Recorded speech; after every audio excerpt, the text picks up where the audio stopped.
So in a fashion similar to what I did last year, I'm going to be counting down my top 10 most anticipated games of 2016. I do recognize that there are a lot of games coming out in the year 2016. Stay tuned, this is going to be a fun, chill episode of Mav Attack, so sit back, relax, get a drink and some snacks, and put your feet up on a deck.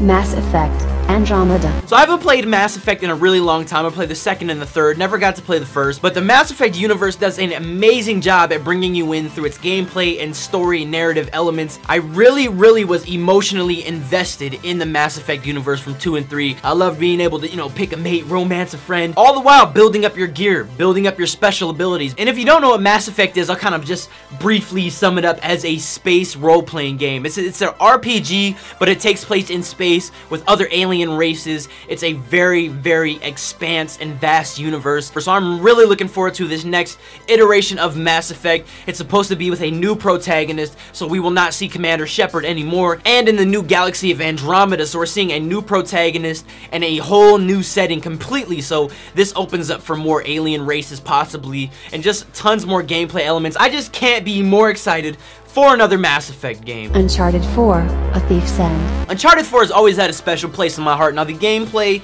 of the Uncharted games has always been just very basic, run and gun, you know, cover-based shooting and everything, but I started playing the Uncharted games when the first one came out on the PlayStation 3, and I was absolutely hooked. That was kind of like my Gears of War. Like, I never played Xbox. I was always like, I gotta find my linear third-person cover-based shooter, so Uncharted kind of filled that void for me. But Uncharted is in many ways a very good game. Graphically, it looks amazing. They don't ever skimp on graphics in Uncharted. That's always been one of the highlights of Naughty Dog's productions, not just on Uncharted, but all of their games, is very beautiful visuals. And not only that, but the narratives are usually really fun and engaging. Like I said, the gameplay is very point A to point B, but it still does a good job at capturing the character and putting you in the role of Nathan Drake. And not only that, but there is multiplayer coming to the game, which a lot of people have been hyping up. So I hope that that does last, and I hope that that does bring a lot of entertainment for some people. I personally don't really like the Uncharted games for the multiplayer, but from what I'm hearing from other gamers and seeing from other content creators is this Uncharted is going to have a really awesome multiplayer. I wasn't a fan of 2, was definitely not a fan of 3, so hopefully this is some good changes to come for the Uncharted series, and I am really looking forward to seeing how Nathan Drake's legacy finally comes to a close. And I just hope that everybody comes out of this okay. And I just want to say that Sullivan is my favorite character, and if something happens to him, I'm going to fucking... Mirror's Edge Catalyst. Mirror's Edge in many ways was in my top 10 games of the last generation of gaming. There's something that is just so charming about this game, whether it be the nice contrast between the very white, very vibrant backgrounds and the colors that run through. I don't know whether it was the melee focused combat or, you know, obviously the parkour and free running elements of the game. The narrative was not as strong, but I didn't expect it to be. I was still just bright-eyed fucking goofy ass gamer. I cannot be more excited for Catalyst. Now, Catalyst is a prequel to Mirror's Edge, so if you have not played Mirror's Edge, you might want to get your hands on it sometime soon before the release of this game, if you do plan on picking it up. But Catalyst is supposed to take the game, show Faith's upbringing, why she ended up being a runner, and not only that, but it's open world now. Because it is open world in the city, I want to know, like, how do you get around? Obviously, parkour, you're like, oh, fucking Mirror's Edge, you dick. I'm aware of that. I just want to know, like, since it's open world, since it's a big, expanse city, is there going to be, like, fast traveling? I don't know, but that game, boy, I'm looking forward to that game. Horizon Zero Dawn. Okay, so Horizon Zero Dawn hit me like a truck. All these games that are coming out of the blue that I'm learning about or I'm playing that I never really, like, did any research about, just keep smacking me like... Horizon Zero Dawn is like a futuristic tribal warfare type of game. I guess I explained that pretty decent. I don't know, you let me know. You start as a female protagonist this time around, and there are, like, animals mixed with... They're like synthetic mixed with, like, I don't know, it's a very strange concept, but there's a lot of stealth gameplay, there's a lot of RPG elements, and there's even a video description of one of the boss enemies in the game, and there's like over like 50,000 fucking polygons and all these different moving parts on the enemy, and you can break each part down. I don't know, the game, obviously I'm gonna have gameplay on the screen so you can see it for yourself, but this is a game that I saw at E3 and I was just like, wow. That is on my radar. I have to watch the development of that game. I have to drop that money for this game. Like, you look at it and you're like, hey, let me drop some money real quick. That's this game. Horizon Zero Dawn. Dark Souls 3. The Souls and I have a love-hate relationship. Absolutely loved Bloodborne, absolutely loved Dark Souls 2. Tried to play Dark Souls 1 on a stream and got some really hardcore Souls players that came in and just kind of ruined my experience when I was trying to play, because I'm not a seasoned veteran at fucking Dark Souls. I don't play the game 24 hours a day. I have a life. I have you guys. I do this shit. And so I don't have time to just sit there and be, oh, you little bitch. I'm really looking forward to Dark Souls 3, not just because of the combat, you know, and the lore, because those games have some crazy ass lore, but I just really love the high difficulty spike, how your actions have consequences. So if you kind of overcompensate for a step, you'll fall off a cliff, and that's your own fault. So you have to learn from your mistakes, learn how to manipulate enemies. So for those reasons alone, Dark Souls 3 has to make it onto my list. There's also a few other games that are like Dark Souls that are coming out. Dark Souls had to take the slot. A Hat in Time. A Hat in Time. Okay, I'm gonna reference an earlier video on Mav Attack. Just check it out real quick. If y'all want to see some gameplay, y'all want to see some actual, you know, some live commentary and some fun moments going on, I'm gonna have another video up relatively soon of me just playing through the game and enjoying myself. You can click on the screen right now for that. That should be up. So I did like a first impressions video of A Hat in Time, and this has been in development. I've been following the development for a little bit of time now. But this is one of, if not the only, 3D collectathon platformer games that I'm really looking forward to. There's a few that are being developed by smaller studios, but I like Gears for breakfast. I like what they're bringing into the game with single player co-op, all of the different worlds that you can travel to, and just the story is very quirky, it's very bright and vibrant, so I'm really liking what they bring to the table. I really want to see the return of 3D collectathon games. It's just fun. It's just fun with the floaty, bouncy music, you know, the very nice, vibrant graphics. You just smile and you just have a good time, and I really miss that about gaming. So hopefully I can actually bring the gameplay to the channel the way that I said I was going to in the first impressions video. I really do believe this is going to be one of the better games in 2016, and it's independently made. Those typically end up being the best games anyway, or the indie games. Really, I mean, independent studios that get fan funding and, you know, do all that stuff instead of having a fucking publisher like microtransactions, DLC, season content, season pass. So for that, I absolutely love A Hat in Time, and I cannot wait for its 2016 release. Ratchet and Clank. Alright, y'all ready for this, man? I got a confession. I only played one Ratchet and Clank game. I know. I played Up Your Arsenal, and that was it. I'm not seasoned like that. Shut the fuck up. I feel like this Ratchet & Clank is going to bring a lot to the table, not just with the revamping of the game, but also with the film that's coming out later on this year. Visually, absolutely beautiful, absolutely stunning. I can just only hope that that gameplay feels absolutely delicious. Usually in Ratchet & Clank games, there are tons and tons of weapons, tons of grinding to get bits to upgrade your weapons, Can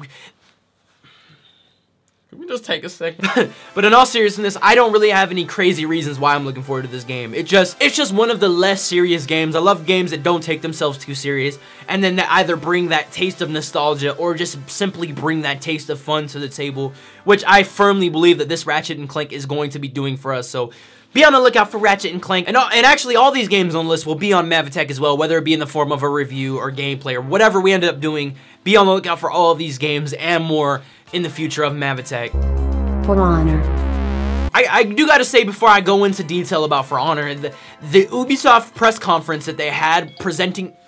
You gonna text me right now while I'm doing this, man? The press conference presentation was so entertaining. It was one of the funniest, one of the most energetic, one of the most entertaining presentations that I did see at the previous E3. So for that, I applaud the studio behind For Honor. But anyway, getting to the game, it really just looks like a mix between, I don't know, like Bushido Blade and Dynasty Warriors. Like you play as different factions and you go in and it's actually sword play, and you actually have to focus on what you're doing, more similar to Chivalry, I guess, rather than Bushido. But Bushido Blade is a little more tactical than Chivalry. But anyway, it looks to be something sort of similar to these games, that they put you into this big old battle, storming the base with your troops, tons of NPC players around you, but it's really player versus player combat focused, and you really have to know, man, am I going hit? Where's it gonna swing? Is it gonna swing from my kneecaps to my nutsack?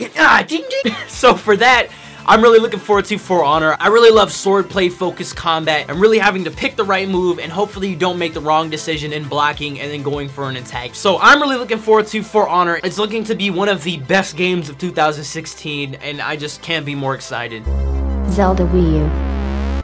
Alright, the inclusion of this game was so hard because not only was this one on my most anticipated of 2015 list, also Uncharted was, and there were a few other games that I was looking forward to, and they actually they got delayed to 2016, so making another appearance, reoccurring again in the little video. Zelda Wii U, I love Zelda. The Zelda universe is absolutely amazing, and I think the direction that they are taking with this new Zelda, hopefully it's not too gamepad focused, but hopefully from all the early gameplay I've seen and a few hands-on impressions that I've read about, hopefully this is one of those games that just comes in and drops bombs. Like, I'm talking Wii U console sellers, because really, there's only a few other games that would really be considered Wii U console sellers. Like, I feel like if they did a Pokemon open world RPG that you can connect with friends online, that would sell Wii U consoles. There's a few different ideas and a few different games that they could bring back that I'm pretty sure, whether it be for nostalgia's sake or simply fun factor, they would sell consoles. This is one of those ones I feel like will just come and just drop like a bomb. I mean, I'm just loving what I'm seeing so far as the art style goes.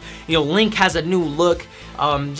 There's just so much with the earlier impressions of the game. I'm really disappointed that it never came out in 2015, but at the same time I'm very happy because they saw that, oh, there's so much more, we have so much more to play with, there's so much more potential in this game, let's bring it back a little bit and just add more and more to it. So I really hope that these changes in this delay was well worth the wait, and I can't be more excited for another Zelda game. I absolutely love Zelda. Hit that ocarina music.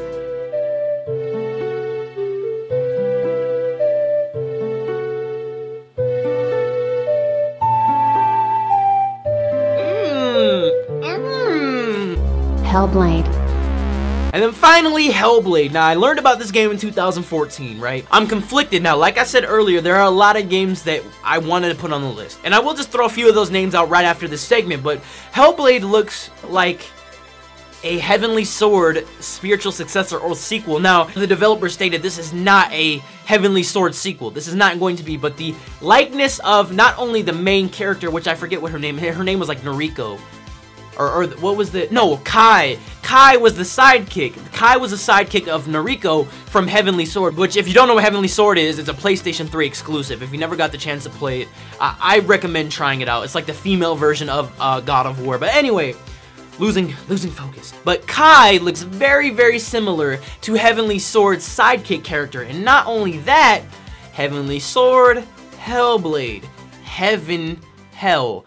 Sword, Blade. I almost forgot what the fuck I was gonna say. There's so many similarities, not just with that, but the gameplay that they're describing. Now, this game is slated to release on PlayStation 4 and PC. We never even heard about it in 2015, so hopefully they drop news in a game convention or just out of the blue somewhere, but I'm really looking forward to Hellblade. Now, the style of the game is very hack and slash, much similar to Heavenly Sword, or if you can think about it, Devil May Cry, because it is from the same studio that made these games. So I'm really looking forward to the game. I'm not sure if it's open world or linear, but it is a hack and slash, like killing massive amounts of enemies. I'm just looking for a very rich narrative, a very awesome and engaging combat system, and just more importantly, a very fun and interesting new IP. I'm just really looking forward to all these new IPs that are dropping here in the future, and seeing what these bring to the table. So that was pretty much my list of games that I'm looking forward to in 2016. But like I said, there are a ton of games I wish I could have put on the list that just didn't make it onto the list. Speaking of, let me just drop some of these on y'all foreheads real quick, because I need to. Now, these are some of the honorables. Deus Ex Mankind Divided. Star Citizen is another one. It's currently in alpha right now, but I think they're slated to finish the game in 2016. I'm not 100%. I know most of the game will be finished in 2016, but nonetheless, this is a PC exclusive, so I'm kind of concerned, because I'm like, is the Mad Machine gonna be able to run it? I'm not fucking sure. Dishonored 2 is another one I'm really looking forward to. Another game that lets you play the way you want to play. I love the stealth combat and being able to just freaking assassinate people from the shadows. And then another one, I'm not gonna just go all day with these mentions. Plants vs. Zombies Garden Warfare 2. That game looks massive. That game looks like it's taken everything from the first one and just went, like it just ballooned it the fuck up. So I'm having so much fun with this video. There are a lot of different honorable mentions. There are a lot of different games coming out in 2016 that I wanted to put on the list. And be sure to drop yours down in the... drop down into the comment section, dude. Just briefly tell me why. This is your homework assignment right now. But aside from that, I just want to say thank you guys all so much for watching. Thank you guys so much for 10,000 subscribers, man. If you enjoyed this episode of Mad Attack, hit that like button. That was so dramatic. All you He-Man stay rad, and all you She-Man stay fab, and I'll see you all on the next episode of Mad Attack, motherfucker.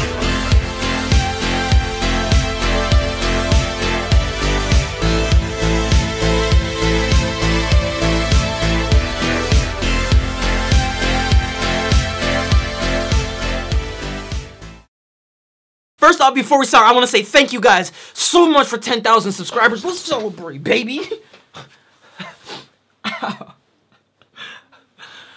Oh, break good times, come on. I just broke my stitches.